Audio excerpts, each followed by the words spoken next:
next step is to talk with the Portuguese authorities as to settle peace in East Timor. When do you hope to talk with the Portuguese? We hope that the talking may take place at 20th this month. Whereabouts? About future problems concerning our country and our people. Will both the UDT and Aphrodite take part in these talks? Now we want to talk to the Portuguese government, and because we want to decide future.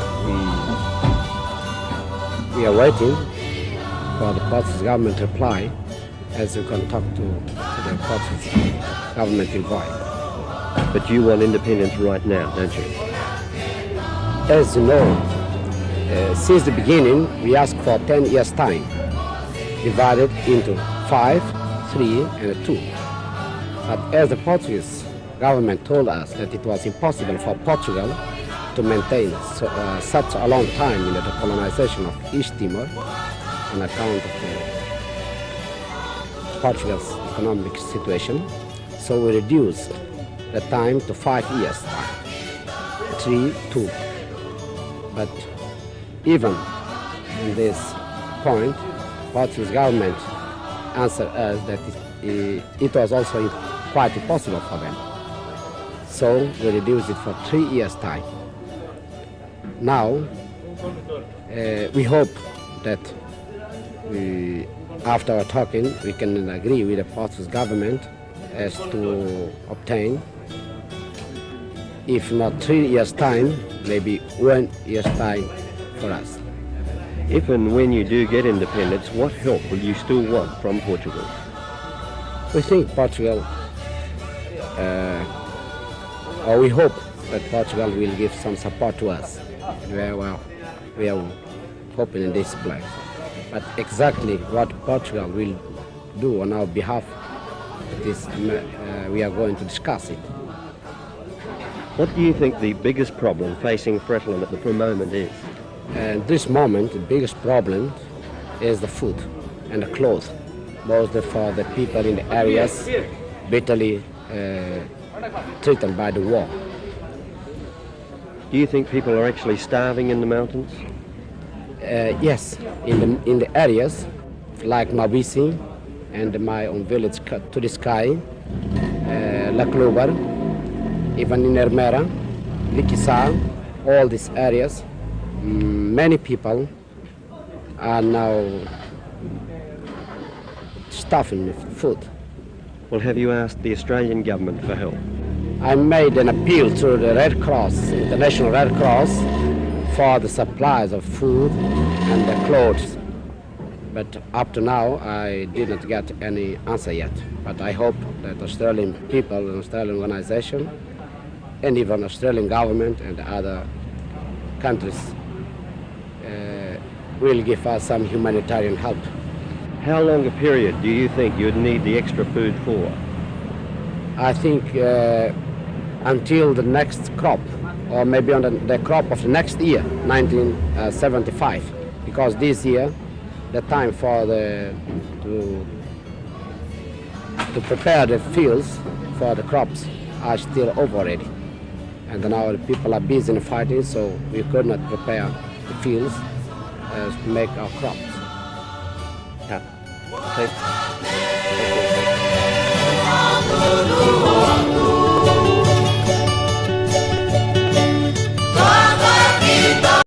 A Fretilin é um movimento comunista, é uma frente de patriotas que lutam pela independência. Que tipo de sociedade quer a Fretilin construir no Timor Leste? A Fretilin é uma frente ampla que reúne todos os nacionalistas, anticolonialistas, que, portanto, têm por objetivo principal libertar o nosso povo. Portanto, como eu disse, é uma frente ampla. De maneira que neste momento, nesta fase, nós temos que, a nossa preocupação é unificar o povo. Porque o colonialismo, um dos pontos principais do colonialismo é o divisionismo. E, portanto, para destruirmos o divisionismo, nós vimos necessidade de constituir, lançar à frente essa... The man behind the Revolutionary Front is the Political Secretary-General, 26-year-old José Ramos Horta. Like Fretilin's president, vice president and army commander, he trained for the Catholic priesthood and spent several years in a Jesuit seminary. So if I understand Fretilin's policy accurately, you didn't really want independence now. You were going for independence at a much later date. Is this in fact a revolution which came about too soon? What we always wanted from Portugal was the immediate recognition of the right to independence for the Timorese people. After such a recognition, Fretilin and the Portuguese government, together, we can work out a program which lead to independence in a few years' time. The title, Fretilin, the Revolutionary Front, it sounds communist. Is it in fact communist? Well, I have always reject strongly that Fretilin is a communist party. It is not. It is a front that unites all Timorese patriots, all nationalists, without discrimination of race, religion, of political belief. And being a front, we cannot start right in the beginning saying that we are communists. As a founder of Fretilin, I reject strongly any labels. Besides this, we are quite aware of our great responsibility in the maintenance of peace and stability in this area. We are quite anxious to accommodate ourselves to the political environment of the area with ASEAN and the Pacific countries like Australia, New Zealand, Fiji, and New Guinea. So, once again, I stress on behalf of Fretilin that we are not at all a communist party. Are you yourself a communist? No, I don't believe in totalitarian systems. I believe in democracy. The UDT coup on August the 11th rather precipitated the whole independence movement. With 90% of the population in Eastern Timor illiterate, do you think that at the moment you are really ready for independence? Well, any colony is always ready for independence, because we believe that independence is the first step towards real freedom, towards real progress.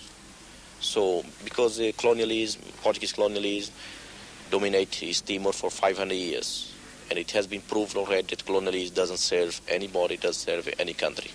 So we are quite ready for independence. But of course, we are also quite aware of the backward of our economy, and we would like to have some more time to work out a good program, a realistic program with Portuguese government until total independence. Is this why, in fact, the colonial building in Dili is still there, is untouched? The Portuguese flag is still flying. Would you, in fact, like to see the Portuguese return? Yes, we still recognize Portuguese government as the only authority in East Timor. Do you really think that East Timor can be independent when already the larger countries are starting to exert pressure? For example, you have the Australians looking for oil, you have the Japanese building hotels, you have the Indonesians just over the border. Do you really think that you can be independent? Interdependence of the countries in the world, it is a reality. It's not only small countries that are dependent on their big powers, but nowadays most of the countries are dependent on each other because of economic or military reasons. We cannot run away from this reality. We know that we have to live with the neighboring countries. We know that we are going to have a lot of pressures to manipulate our government. Nesta caminhada para Batugadé e apercebemos de que, na verdade, há deficiências da organização na Fretilin. Eu gostava de lhe perguntar se isso tem a ver com o facto de vocês, afinal, na guerra terem começado, nas ações militares terem começado há um mês e pouco, não é? Se tem a ver com outras dificuldades internas do movimento. Pois, a nível organizacional, a Fretilin desde o início, pois, tem surgido como um partido, tenta ser o máximo organizado. Embora parece-me a mim que faz parte do próprio avanço da luta, as contradições possam surgir a nível do partido, isso é lógico, pois neste momento nós surgimos antes do 20 de agosto já mais ou menos organizados. Simplesmente o surgimento desta fase de luta, que nós poderemos considerar luta de libertação nacional, portanto uma fase superior de luta política, realmente devemos que aceitar, pelas próprias condições, toda uma série de camaradas que até ao princípio não estavam integrados no nosso processo. Isto vai criar uma certa, talvez, desorganização de início, que estamos a tentar superar, e parece-me que neste momento, pois, a organização é possível, à medida em que a maior parte das pessoas começam a consciencializar-se realmente do problema que a Fretilin tenta levar à frente, portanto, a luta pela libertação nacional. Perante uma ofensiva que, segundo a Fretilin, é desencadeada por um exército estrangeiro, que capacidade têm as Forças Armadas do Timor Leste, da Instituição de Timor Leste, de resistir a uma ofensiva desse género? Bem, eu, neste momento, nós estamos bem apetrechado com o material que o exército português deixou cá. É claro, considerando que nós somos uma ilha e podemos, de um momento para outro, ser recrutados, pode-se dar o problema, portanto, de acabarem as munições e nós ficarmos sem as munições, e possa até pôr o problema de nós nos rendermos. Mas eu quero salientar que, quanto à rendição, para a Fretilin é simplesmente impossível. Que capacidade teriam as Fretilin de, por exemplo, passarem de uma quase guerra convencional, que é aquilo que estamos a assistir agora, no momento em que fazemos esta entrevista, à guerra de guerrilhas? Olha, nós temos muitas possibilidades de fazer, de seguir o sistema de guerra de guerrilhas, porque a própria natureza Timor ajuda a guerrilha. Portanto, eu acho que no caso de o exército indonésio cair aqui em cheio, pois a nossa solução é recolher-nos às montanhas e fazermos uma guerra de guerrilhas.